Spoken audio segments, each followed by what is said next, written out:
Msichana wa miaka 5 alifariki katika ajali iliyohusisha ambulensi inayomilikiwa na serikali ya kaunti ya Migori katika kituo cha biashara cha Oyuma katika kaunti ndogo ya Suna Mashariki.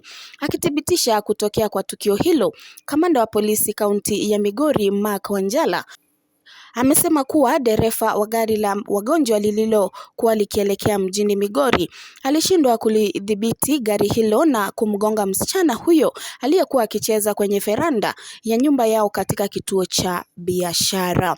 Wanjala alisema mtoto huyo alifariki papo hapo na mwili huo kuhamishwa katika chumba cha kuhifadhi maiti cha hospitali ya Migori level 4 huku uchunguzi wa polisi ukiendelea.